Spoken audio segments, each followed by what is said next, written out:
नमस्कार। कहानी गोल्ड में आज सुनिए हम सबकी चहेती लेखिका पद्मश्री मालती जोशी जी की लिखी कहानी चाहत। नहाकर निकली ही थी कि रतन ने आकर सूचना दी, श्रीवास्तव बाबू आए हैं। उन्हें तो आना ही था, कल मेमो जो दिया था, एक ही दिन में सारी हेकड़ी निकल गई। अपना विजय दर्प मन में दबाते हुए मैंने कहा, बैठने को बोलो, मैं तैयार हो रही हूं, तब तक पानी वानी पिलाओ, अखबार दे आओ। सो तो बड़े साहब बैठे हैं उनके पास। अच्छा, कब से आए हैं? आप नहाने गई थी तबई से तो आए हैं। मैंने सिर पीट लिया। इसका मतलब है बाबूजी पिछले 15-20 मिनट से श्रीवास्तव से बतिया रहे हैं। इस बीच उसने तो उन्हें खूब मस्का लगा लिया होगा। अब मेरे बाहर जाते ही बाबूजी उसकी सिफारिश शुरू कर देंगे। कभी कभी बाबूजी पर बहुत कोफ्त हो आती है।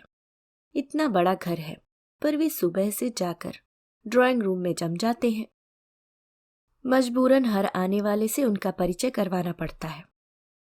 परिचय के बाद वे जो शुरू हो जाते हैं तो रुकने का नाम ही नहीं लेते। आने वाला बेचारा अपनी कुर्सी में कसमसाता रह जाता है, पर उसे अपनी बात कहने का मौका ही नहीं मिलता। खासकर दफ्तर का कोई व्यक्ति आ जाता है तो बाबूजी पर जैसे सरस्वती प्रसन्न हो जाती है। अपनी 35 साला बाबूगिरी के अनुभवों का निचोड़ हर किसी को परोसने में उन्हें बड़ा आनंद आता है। उनके सामने तो मैं अपने मातहतों को ठीक से डांट भी नहीं सकती। वे तुरंत उनका पक्ष लेकर कोई कानूनी नुक्ता समझाने लगते हैं। कभी कभी दिलीप की बात सच लगने लगती है। वह कहता है, आखिर रहे तो बाबू के बाबू ही ना। बच्चे अफसर हो गए हैं पर इनकी औकात नहीं बदली। बिल्कुल ठीक कहता है दिलीप, लेकिन सिर्फ इसकी वजह से मैं दिलीप की तरह बाबूजी को देश निकाला तो नहीं दे सकती। तैयार होकर मैं बाहर निकली तो सबसे पहले अम्मा की खोज की। वे अपने इष्ट देव की पूजा में तल्लीन थी।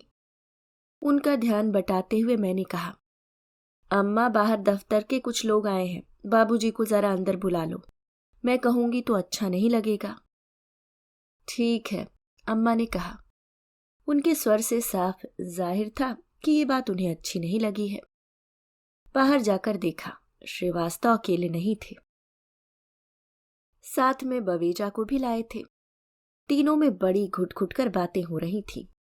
मेरे कमरे में जाते ही वार्तालाप थम गया। सब लोग अपनी अपनी जगह पर खड़े हो गए। केवल बाबूजी बैठे रहे, क्योंकि अब वे बड़े बाबू नहीं थे, मैडम के पापा थे। बैठिए, मैंने नमस्कार के उत्तर में कहा। दोनों यथास्थान बैठ गए। मैंने जानबूझकर कोई बात शुरू नहीं की। मैं भीतर से बाबूजी के बुलावे की प्रतीक्षा कर रही थी। थोड़ी देर बाद वह आ ही गया। बाबूजी बड़ी बेदिली से उठकर भीतर गए। इस समय इस महफिल से उठना उन्हें बहुत अखर गया था। कहिए। बाबूजी के भीतर जाते ही मैंने अत्यंत रूखे लहजे में एक प्रश्न उछाल दिया। दोनों ने एक दूसरे की ओर देखा। श्रीवास्तव की शायद हिम्मत ही नहीं पड़ रही थी, इसलिए बवेजा ने गला साफ करते हुए बात शुरू की।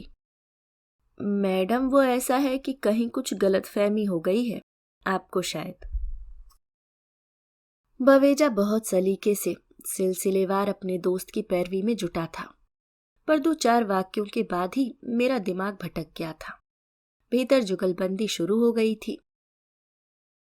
मुझे क्यों बुलाया था? बुलाती नहीं तो क्या करती? बच्चों जैसी हरकतें जो करते हो। जिंदगी भर तो भुगतती रही हूं, मरा बुढ़ापे में भी चैन नहीं है। 2 मिनट ठाकुर जी के सामने बैठना चाहती हूं तो वह भी नहीं हो पाता। ऐसा हुआ क्या है, बताओ तो। तुम्हें घर भर में कोई और जगह नहीं दिखाई देती, बस बैठक में जाकर जम जाते हो। मेरा मन हुआ उठकर बीच वाला दरवाजा बंद कर लूं, पर उस तरह की हरकत शायद बहुत अशोभन लगती, इसलिए मैंने घड़ी की ओर दृष्टिक्षेप करते हुए कहा, हम लोग दफ्तर में बात कर लें तो कैसा रहे? 10 बज गए हैं और अभी मुझे खाना भी खाना है। मैंने स्वर को यथाशक्ति सपाट बनाने की कोशिश की थी, पर अनुनय की एक क्षीण सी छटा उसमें आ ही गई थी। मुझे अपने ऊपर ही कोफ्त हो आई। ऐसा स्वभाव है तभी तो दफ्तर में डिसिप्लिन नहीं रह पाता। ये दोनों शायद मेरी मजबूरी भाप गए थे।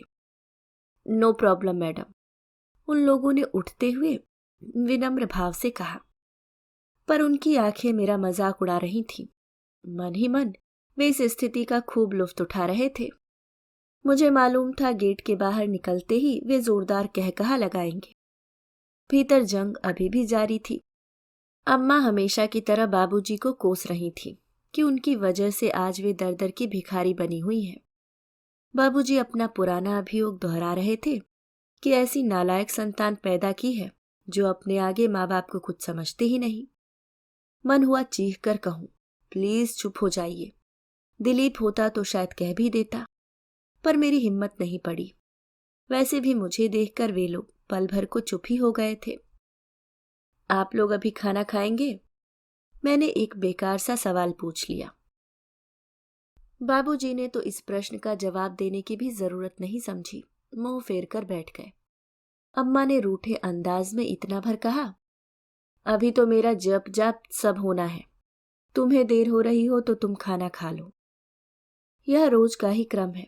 10 बजे खाना खाने की उनकी आदत नहीं है, पर पूछना जरूरी है। जिस दिन चूक हो जाती है शाम तक ताने सुनने पड़ते हैं। मैडम खाना लगा दूं? पंडित ने विनम्र स्वर में पूछा। हाँ लगा दो। ये रतन कहाँ गायब हो गया? ड्राइवर आया था, शायद चाबी देने गया हो। खूब जानती हूं, चाबी देने का तो बहाना होता है, खास मकसद होता है ड्राइवर को घर की खबरें सुनाना। फिर ड्राइवर साहब नमक मिर्च लगाकर उन्हें दफ्तर में प्रचारित करते रहते हैं। सच, कभी कभी अपनों की वजह से कैसी जिल्लत झेलनी पड़ती है, पर अम्मा बाबूजी हैं कि कुछ समझते ही नहीं। ये क्या हुजूर, अभी तो पहला फुल्का ही लिए बैठी हैं। पंडित गरम फुल्का हाथ में लिए उदास भाव से बोला। सॉरी पंडित, पता नहीं क्यों आज भूख ही नहीं लगी। तुम ऐसा करो, टिफिन लगा दो। और सुनो, भरवा करेले जरूर रखना, बहुत अच्छे बने हैं। मैंने उसकी हौसला अफजाई करते हुए कहा। हफ्ते में 4 दिन यही होता है, मेरी भूख गायब हो जाती है। टिफिन साथ में रख दिया जाता है, पर सारा सारा दिन गुजर जाता है, खाने का समय ही नहीं मिलता। भूख लगती है तो चाय बिस्किट पर गुजारा करना पड़ता है। अब ऑफिसर की कुर्सी पर बैठकर समोसा कचौड़ी खाना भी अच्छा नहीं लगता, थोड़ा डेकोर मेंटेन करना पड़ता है। दिलीप कहता था, दीदी क्या बताऊं, इन सास बहुओं की चकचक ने मेरा खाना हराम कर दिया है। हफ्ते में 4 दिन भूखे पेट ऑफिस जाता हूं। यहाँ न कोई सास है न बहू, पर मैं भी हफ्ते में 4 दिन भूखे पेट दफ्तर आती हूँ। दिलीप तो अपनी बात खुलकर कह भी देता है, मैं किससे कहूँ, कल को कविता कह देगी। बड़ी शान से माँ बाप को ले गई थी, अब भुगतो। जीप में बैठने से पहले आदतन लेटर बॉक्स की ओर नजर गई। खोलकर देखा, बस एक टेलीफोन का बिल था। उसे बैग में रखकर दोबारा ताला डालते हुए चोर नजरों से ड्राइवर की ओर देखा। वह भी इधर ही देख रहा था। कुछ शर्म सी आई। गाड़ी में बैठते हुए अपने आप से ही जैसे कहा, गली के लड़के इतने शैतान हो गए हैं, गेंद निकालने के बहाने आएंगे और लेटर बॉक्स से ही छेड़छाड़ करने लगेंगे। असली छेड़छाड़ तो बाबूजी करते थे। अक्सर ही मुझे अपने पत्र खुले हुए मिलते। इतना ताव आता था, पत्र पढ़ भी लेते थे और फिर सवाल दागना शुरू कर देते थे। ये महिमा कौन है, चंडीगढ़ से पत्र लिख रही है तो क्या वहीं की है? तुम्हारा परिचय कैसे हुआ? ये सीजे कौन है, अपना पूरा नाम क्यों नहीं लिखता? वह तुम्हें नाम से क्यों बुलाता है? ये शरीन पारसी है या मुसलमान? इससे दोस्ती कैसे हो गई? 1-2 बार नाराजगी जाहिर की तो थोड़े दिन सिलसिला बंद रहा। फिर एक दिन मेरा बर्थडे कार्ड फटा हुआ मिला। इतना बड़ा लिफाफा देखकर बाबूजी अपने को रोक नहीं पाए होंगे। जल्दी में इस बेतरतीबी से कार्ड फाड़ा था कि भेजने वाले का नाम ही गायब हो गया था। मेरा तमतमाया हुआ चेहरा देखकर बाबूजी खिसियाए से स्वर में बोले, मुझे लगा कि दिलीप की चिट्ठी है। उसी के जैसी लिखावट लगी तो मैंने खोल दिया। आपको दिलीप की लिखावट याद है? आश्चर्य है, मैंने व्यंग करते हुए कहा। पिछले 1.5 साल से तो उसकी कोई चिट्ठी नहीं आई है। उसका तो फोन आए भी एक अरसा हो गया होगा। फोन वाली बात याद आते ही मुझे बैग में पड़े टेलीफोन बिल की याद हो आई। धड़कते दिल से खोलकर देखा। थैंक गॉड, सिर्फ 1400। मैंने राहत की सांस ली। नहीं तो पिछले दिनों तो मेरी पागल होने की नौबत आ गई थी। 2,500-3 हजार से नीचे का बिल ही नहीं आता था। पता चला दिन में दनादन एसटीडी कॉल हो रहे हैं। मामा, मौसी, बुआ, चाचा सबसे फोन पर गपशप हो रही है। फोन न हुआ मानो कोई खिलौना हो गया। 1-2 बार समझाया भी, जहां भी बात करनी हो और रात में कर लिया करो, दिन में 4 पैसे लगते हैं। तो जवाब मिला, उन बेचारों के यहाँ फोन थोड़े ही है, पास पड़ोस वाले मेहरबानी करके बुला देते हैं। अब पराए लोगों को रात में तो तकलीफ नहीं दी जा सकती ना। मैंने सिर पीट लिया। इसका मतलब है पार्टी के लाइन पर आने तक ये फोन पकड़े रहते होंगे और मीटर भागता रहता होगा। बहस करना बेकार था। मैंने चुपचाप एसटीडी लॉक लगवा दिया। कह दिया कि बिल ज्यादा आने की वजह से बाहर की लाइन कट गई है। अपने ही जन्मदाताओं से इस तरह झूठ बोलते शर्म भी आ रही थी, पर दूसरा कोई उपाय नहीं था। वैसे यह मंत्र भी मुझे दिलीप ने ही दिया था। अम्मा बाबूजी उसके यहाँ भी जब तब फोन लगा देते थे। जब वहां थीं तो अम्मा की बहू से एक पल भी नहीं बनती थी, पर अब यहाँ आकर बड़ा प्यार उमड़ रहा था। लेकिन बहू भी कम घाघ नहीं थी। उसने दिलीप से शिकायत कर दी कि ये लोग कुछ सोचते समझते नहीं हैं। भरी दोपहरी में फोन करते हैं। मेरी नींद खराब होती ही है। बच्ची भी कच्ची नींद से जाग जाती है। बड़ी परेशानी होती है। तब दिलीप ने ही लॉक लगाने का सुझाव दिया था। इसके लिए उसने खास तौर पर दिन में ऑफिस में फोन किया था। बोला, इस मामले में लिहाज करोगी दीदी तो लुट जाओगी। कविता से आधी लड़ाई तो इसी बात पर होती थी। वह इन लोगों को फोन छूने नहीं देती थी। कहती थी कहाँ बात करनी है मुझे बताइए, मैं लगा दूंगी। पर तुम कविता की तरह दबंग नहीं हो सकती, इसलिए चुपचाप लॉक लगवा लो। अपनों से छल करने का परिणाम यह है कि खुद भी कहीं बात करती हूं तो लगता है चोरी कर रही हूं। ऑफिस पहुंचकर लगा लोग मुझे ही घूर रहे हैं। यहां वहां गुच्छे से खड़े लोग शायद मेरे बारे में ही बात कर रहे थे। क्योंकि मेरे पहुंचते ही सन्नाटा सा खिंच गया। पल भर को शक हुआ कहीं मेरी वेशभूषा अत्यधिक भड़कीली तो नहीं, पर वह संभावना कम ही थी।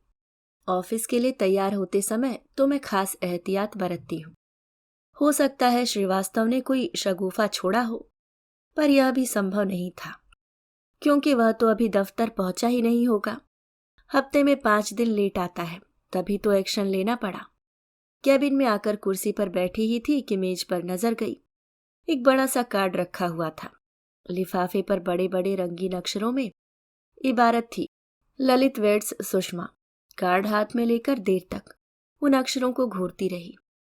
धीरे धीरे सुषमा का नाम धुंधला होता चला गया और वहां नजर आ रहा था ललित वेड्स दिव्या। अच्छा हुआ जो शर्मा जी उसी समय खांसते हुए कैबिन में दाखिल हुए और मैं अपने दीवा स्वप्न से जाग गई। उनके आने का मंतव्य जानने से पहले मैंने अपना ऑर्डर दे डाला। शर्मा जी, वो शादी वाले बधाई कार्ड्स मिलते हैं ना, एक मंगवा लीजिए और मुझसे साइन करवाकर इस पते पर पोस्ट कर दीजिए। और सरसरी निगाह से भीतर वाला मजमून पढ़कर मैंने कार्ड शर्मा जी के हवाले कर दिया। तो अब समझ में आया लोग मुझे क्यों घूर रहे थे। जरूर यहाँ वाले कुछ लोग हमारे एपिसोड के बारे में जानते होंगे। ललित ने जानबूझकर कार्ड ऑफिस के पते पर पोस्ट किया होगा ताकि सब लोग जान लें और मजा लें। मैंने कार्ड सरसरी निगाह से ही पढ़ा था, पर दूल्हे के नाम के नीचे लिखा OST फाइनेंस मेरी निगाहों से छूटा नहीं था। ललित का बस चलता तो वह अपना पे स्केल भी शादी के कार्ड में छपवा देता। बेचारे का यही कॉम्प्लेक्स तो हम दोनों के बीच दीवार बन गया था। यूं मैं उससे 2 साल बड़ी थी, मेरी क्वालिफिकेशन भी उससे ज्यादा थी, नौकरी में भी मैं उससे सीनियर थी, पर हम दोनों के बीच ये बातें कभी नहीं उठी। पर पता नहीं क्यों मेरा क्लास 1 बनना ही उसके गले नहीं उतर सका। उसने जैसे जिद ही पकड़ ली कि अगर मुझे सच्चे मन से प्यार करती हो तो प्रमोशन मत लो। पर प्रेम का ऐसा घटिया और सतही सबूत देने के लिए मैं राजी नहीं हुई। यह प्रमोशन मुझे अनायास ही नहीं मिल गया था।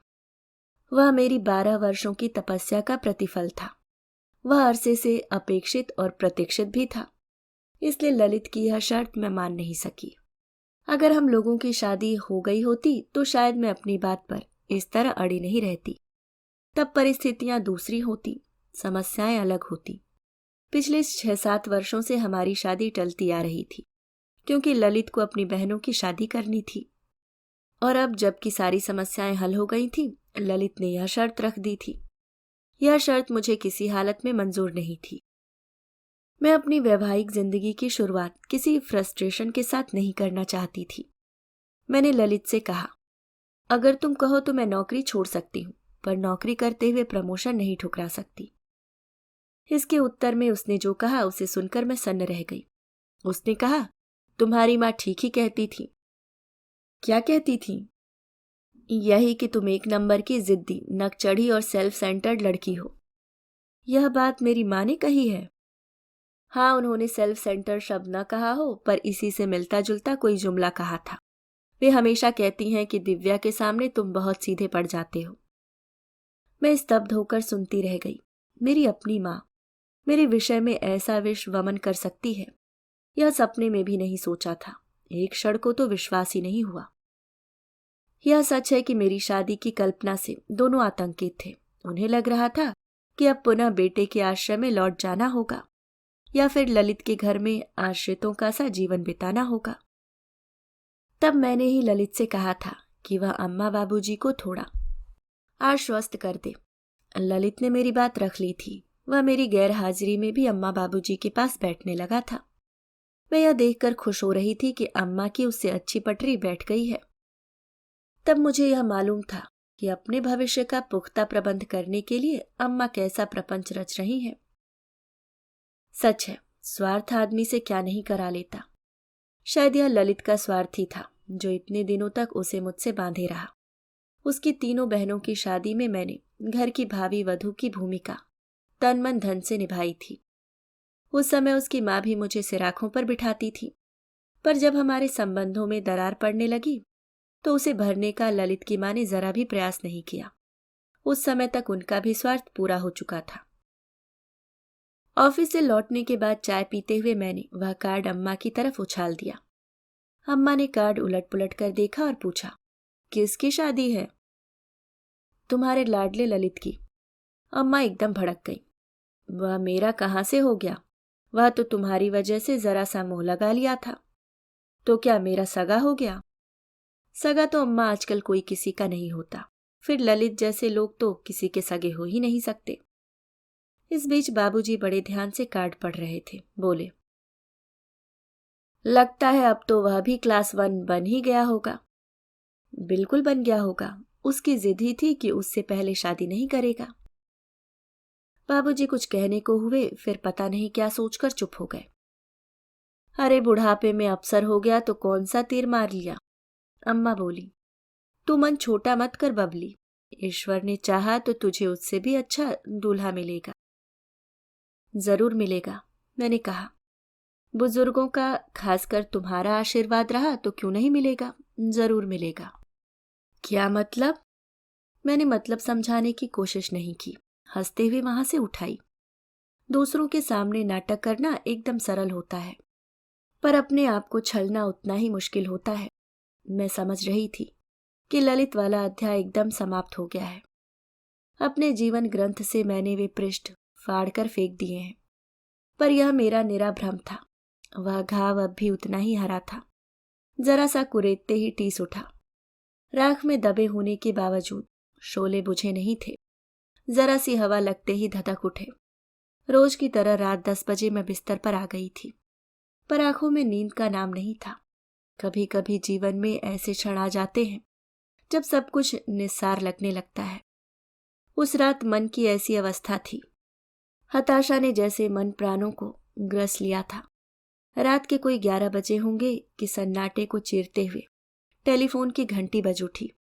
पता नहीं क्या सोचकर मैंने पहले कमरे का दरवाजा बंद किया और फिर फोन उठाया। ऐसा क्यों किया मैंने? मुझे किसके फोन का इंतजार था। हेलो। मेरी आवाज कांप रही थी। उधर से दिलीप की आवाज आई। हेलो दीदी, सो रही थी? रात को 11:30 बजे शरीफ लोग सो ही जाते हैं। इतने दिनों बाद फोन किया, वह भी इतनी रात को। सब खैरियत तो है ना? खैरियत ही समझो, समाचार देना था। बोलो। बेटियां हुई है। अरे तो शुभ समाचार कहो ना, कब हुई? 4 तारीख को। और तुम मुझे आज 4 दिन बाद खबर कर रहे हो? अरे कुछ न पूछो, एक तो अस्पताल के चक्कर और घर में ये दोनों, मैनेज करते करते दम फूल गया। फोन करने का समय ही नहीं मिला। गुस्सा तो बहुत आया, पर जब्त करके पूछा, कविता कैसी है? घर आ गई क्या? अभी कहाँ, ऑपरेशन का चक्कर है ना, टाके खुलने के बाद ही आ पाएगी। अम्मा को भेज दूं? नहीं नहीं, सो कविता की मम्मी आई हुई हैं। नर्सिंग होम में तो वो ही रहती हैं। घर पर उसके पापा और मैं खट रहे हैं। No problem. अच्छा, अब बंद करता हूँ। अम्मा बाबूजी कैसे हैं? अच्छे हैं। बात करोगे? नहीं, रहने दो। अब इतनी रात को उन्हें कहाँ जगाओगी? मेरा प्रणाम कहना। मैं छोटी वाली बेबी के बारे में पूछना चाह रही थी कि कैसी है, किस पर गई है, पर दिलीप ने फोन ही रख दिया। मजबूरन मुझे भी रखना पड़ा। कुछ देर तक सोचती रही कि अम्मा बाबूजी को यह खबर अभी दे दूं कि सुबह का इंतजार कर लूं। फिर सोचा कि मैं तो इंतजार कर लूंगी, पर अम्मा बाबूजी से ही जब्त नहीं होगा। फोन की घंटी सुनकर ही उनके कान खड़े हो गए होंगे। अगर अभी उनके कमरे तक नहीं गई तो वे ही घड़घड़ाते हुए मेरे कमरे में चले आएंगे। कमरे से बाहर निकली तो देखा दोनों दरवाजे पर ही कान लगाए खड़े हैं। किसका फोन था? दिलीप का। तुम तो कहती थी कि बाहर वाली लाइन कट गई है। कट गई है मतलब हम बाहर फोन नहीं कर सकते, आने के लिए मनाही थोड़े ही है। ओफो। बाबूजी झल्ला पड़े। भगवान, यह तो पूछ कि फोन क्यों आया था। कविता के बिटिया हुई है। हे भगवान, फिर लड़की? बाबूजी के स्वर में निराशा साफ झलक रही थी। एक बेटा हो जाता, अम्मा बुदबुदाई। अरे कहाँ से हो जाता, बुजुर्गों की आत्मा कल पाओगे तो बिटिया ही होगी। जितना कमाया है सब ढोकर ले जाएगी। बस भी करो, बाप होकर बेटे को शापते हो। अरे उसका बेटा होगा तो वह तुम्हारा भी तो कुछ लगेगा। उसके सहारे तुम्हारा भी नाम चलेगा कि नहीं? सच, दिलीप ने बड़ी गलती की। एकदम से जज की ही खबर सुना दी। कुछ पहले से अता पता होता तो मैं कुछ उपाय करती, मनौतियां मनाती। कुछ नहीं तो पंडित जी को कुंडली दिखाकर एक आध अनुष्ठान ही करवा लेती। पर उसने तो हवा ही नहीं लगने दी। क्यों नहीं लगने दी? जानती हो, सारिका के वक्त वह तुम्हारी पाबंदियों से तंग आ गई थी, इसलिए राधिका के समय कविता ने अपनी माँ को बुला लिया था।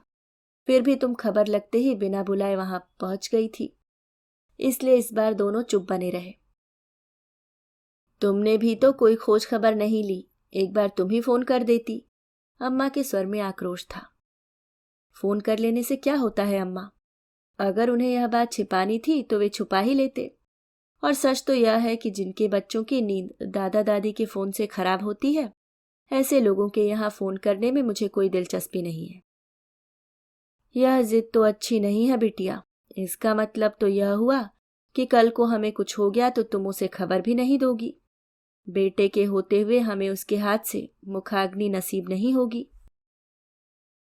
गुस्से से मेरा सारा बदन जैसे जल उठा।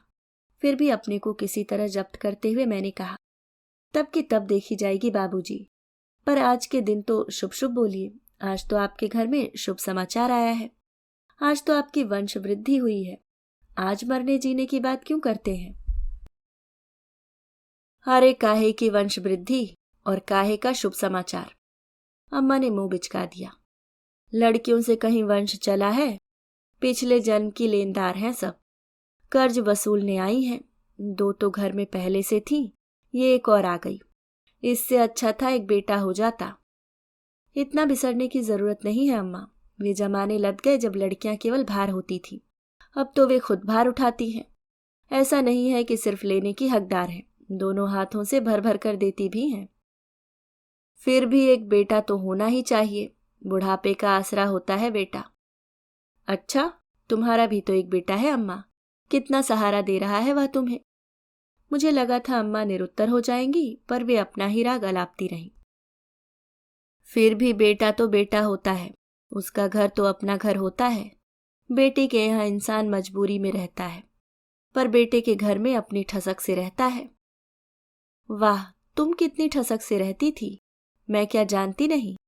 दिन भर अपने कमरे में बंद रहना पड़ता था, सिर्फ खाने के वक्त बाहर आने की इजाजत थी। बाहर वालों से बात करने की सख्त मनाही थी।